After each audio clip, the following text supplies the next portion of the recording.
துலாம் ராசினியர்களுக்கு வணக்கம். நீங்கள் உலகில் எந்த மூலையில் இருந்தாலும் அமாவாசையான இன்று இதை செய்தால் உங்கள் விதி மாறும். அந்த வகையில் துலாம் ராசினியர்கள் இன்றைய நாள்ல நீங்கள் என்ன செய்ய வேண்டும், என்ன செய்யக்கூடாது, என்ன செய்தால் என்ன மாதிரியான நன்மைகள் எல்லாம் ஏற்படும், குறிப்பா இத்தருணங்கள்ல கிரகநிலைகளின் ரீதியாக அமையிருக்கும் சாதகங்கள் என்ன, பாதகங்கள் என்ன, மேலும் என்ன மாதிரியான முன்னேற்றங்கள் எல்லாம் ஏற்பட இருக்கு, குறிப்பா இத்தருணங்கள்ல கிரகங்களுடைய சஞ்சார நிலைகள் என்ன என்று பார்க்கும்போது ரிஷபத்தில் சூரியன், சந்திரன், புதன் ஆகிய கிரகங்கள் இணைந்து சஞ்சரிக்கிறாங்க. அதே போல மிதுனத்தில் குரு பகவானும், கடகத்தில் செவ்வாய் நீச்சம் பெற்றும், சிம்மத்தில் கேதுவும், கும்பத்தில் ராகுவும், சனி பகவானும், மீனத்தில் சுக்கிரன் நீச்சம் பெற்றும் சஞ்சரிக்கிறார். இந்த கிரகங்களுடைய சஞ்சார நிலைகளின் காரணமாக துலாம் ராசினியர்களுடைய வாழ்வில் குடும்ப சூழ்நிலை ரீதியாக உத்தியோகம், தொழில், வியாபாரம், கலைத்துறை, அரசியல் துறை, மாணவ மாணவிகள், விவசாய துறையினர், பெண்மணிகள் என அனைவருக்குமே என்ன மாதிரியான நன்மைகள் எல்லாம் ஏற்பட இருக்கு என்பது குறித்தான முழுமையான பதிவு தான் இந்த வீடியோல நம்ம விரிவா பார்க்க போகிறோம்.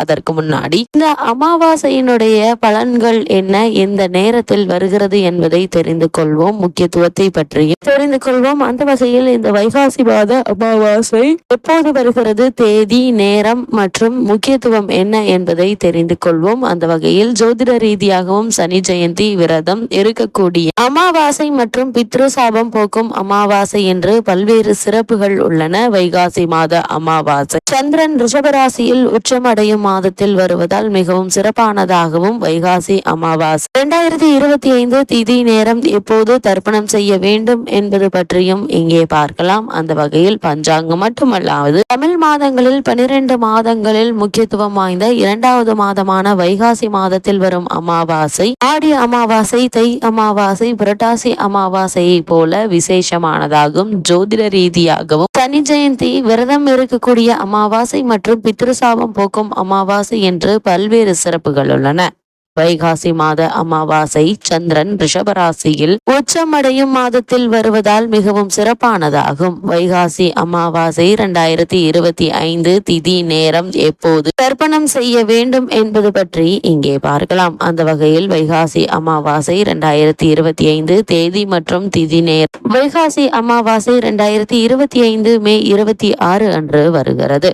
இந்த வைகாசி அமாவாசை 2025 திதி தொடங்க நேரம் மே 26 2025 11:30 காலை தொடங்குகிறது. அதே போல வைகாசி அமாவாசை 2025 திதி முடியும் நேரம் மே 27 2025 காலை 9:10 மணி. இந்த மே மாதம் 26ஆம் நாள் திங்கட்கிழமை அன்று காலை 11 மணி அளவில் அமாவாசை திதி தொடங்குகிறது. அடுத்த நாள் காலை 9 மணி அளவில் முடிகிறது. அமாவாசை திதி காலை தொடங்கி அடுத்த நாள் காலையிலேயே முடிவதால் வைகாசி அமாவாசை 2025 திங்கட்கிழமை அன்று அனுஷ்டிக்கப்படுகிறது. திங்கட்கிழமை வரும் அமாவாசை சோமவார அமாவாசை என்றும் சிவனுக்கு மிகவும் விசேஷமானது என்பதும் குறிப்பிடத்தக்கது. இந்த வைகாசி அமாவாசை திதிக்கு கொடுத்த உகந்த நேரம், திதி கொடுக்க உகந்த நேரம் என்ன என்று பார்க்கும்போது அமாவாசை திதி 11 மணிக்கு மேல் துவங்குவதால் அமாவாசை திதியை அதிகபட்சமாக 1 மணிக்குள் தருவது நல்லது. வைகாசி அமாவாசை 2025 கிரகங்களின் சேர்க்கை எப்படி அமைய பெற்றிருக்கிறது என்று பார்க்கும்போது சந்திரன் உச்ச பெறும் நாளில் 2025 வைகாசி அமாவாசை என்று சந்திரனை வழிபடுவது உகந்தது. சந்திரன் ரோகிணி நட்சத்திரத்தில் முழுமையாக உச்சம் பெறுவார். ஆனால் இந்த ஆண்டு அமாவாசை கிருத்திகை நட்சத்திரத்தில் வருவது வைகாசி அமாவாசை முழுவதும் கிருத்திகை நட்சத்திரத்தில் நடக்கிறது. ஒவ்வொரு ராசியில் சூரியன் மற்றும் சந்திரன் சஞ்சரிக்கும் அடிப்படையில் 2 ஒளி தரும் கிரகங்களுமே ஒரே ராசியில் ஒன்றாக சேர்ந்து சேரும் நாள்தான் அமாவாசை. இப்போதுமே வைகாசி மாதம் வரும் அமாவாசை ரிஷபராசியில் சூரியன் மற்றும் சந்திரன் ஒன்றாக இணையும் போது ஏற்படும். அதாவது ரிஷபராசியில் சுக்கிரனின் வீட்டில் சூரியன் சஞ்சரிக்கும் காலத்தில் சந்திரன் ரிஷபராசியில் உச்சம் அடைந்து பெயர்ச்சியாகும் போது இந்த வைகாசி வைகாசி அமாவாசை திதி தோன்றும். அந்த வகையில் துலாம் ராசினியர்கள் இந்த வைகாசி அமாவாசையான இன்று செய்யக்கூடியவை என்று பார்க்கும்போது, இன்றைய நாளில் துலாம் ராசினியர்கள் மறைந்த முன்னோர்களுக்கு தர்ப்பணம் கொடுக்க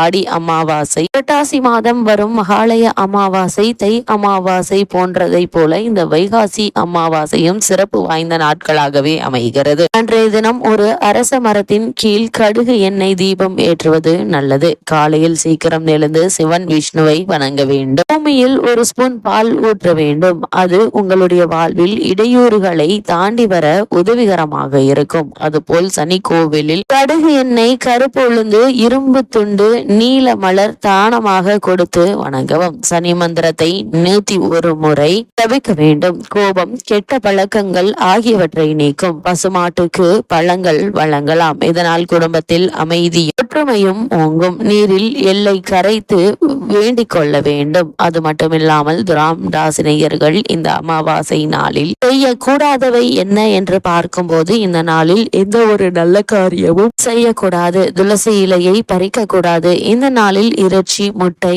மீன், வெங்காயம், பூண்டு உண்ணக்கூடாது. நீண்ட தூரம் பயணம் கூடாது. வாழ்க்கையின் முக்கிய முடிவுகளை எடுக்கக்கூடாது. வீட்டில் சண்டை சச்சரவுகள் கூடாது. கடுமையான சொற்களை பயன்படுத்தக்கூடாது. சந்திர காயத்ரி மந்திரம் சொல்ல வேண்டும். 21 முறை மூக்கின் இடது நாசி வழியாக சுவாசிக்கவும். இப்போது வலது மூக்கை மூடிக்கொள்ள வேண்டும். இடது காலை முதலில் எடுத்து வைத்து வெளியில் செல்ல வேண்டும். அது மட்டுமில்லாமல் இன்றைய நாளில் அன்னதானம் செய்வது மேலும் சிறப்பு வாய்ந்ததாக கருதப்படுகிறது. அது மட்டுமில்லாமல் குழந்தை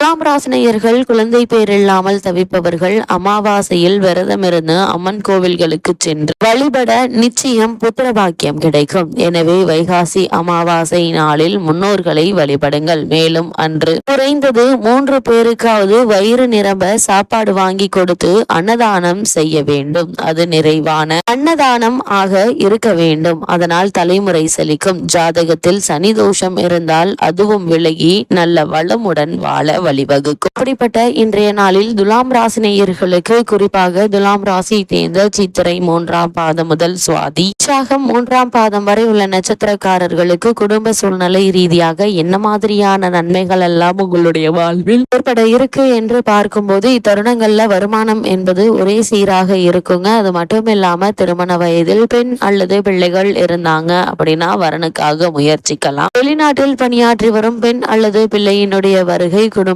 மகிழ்ச்சியை ஏற்படுத்துங்க. சொத்து சம்பந்தமான வழக்குகள் எந்தவித முடிவுமின்றி நீடித்த நிலையில் நல்ல ஒரு முன்னேற்றத்தை இப்போது நீங்கள் தாராளமாக எதிர்பார்க்கலாங்க. உடல் உபாதைகளால் அவதிப்பட்டு வந்த உங்களுக்கு உடல் ஆரோக்கியத்தில் நல்ல ஒரு முன்னேற்றம் ஏற்பட இருக்குதுங்க. அதே போல மருத்துவ செலவுகள் குறைய இருக்குது. உத்தியோகஸ்தர்களுக்கு காரணமே இல்லாமல் மறுக்கப்பட்டு வந்த பதவி உயர்வு, ஊதிய உயர்வு, உத்தியோகத்தில் கிடைக்க வேண்டிய சலுகைகள் ஆகியவற்றை தற்போது நீங்கள் தாராளமாக எதிர்பார்க்கலாம் என்பதை கிரக நிலைகள் தெளிவாக அறிவுறுத்தது. துலாம் ராசினியர்களுக்கு கிரக நிலைகளின் ரீதியாக கூறப்படும் பரிகாரம் என்ன என்று பார்க்கும்போது, இன்றைய தினத்துல முன்னோர்களுக்கு திதி தர்ப்பணம் கொடுத்து வழிபடுவது எண்ணற்ற நன்மைகளை உங்களுடைய வாழ்வில் ஏற்படுத்தும்.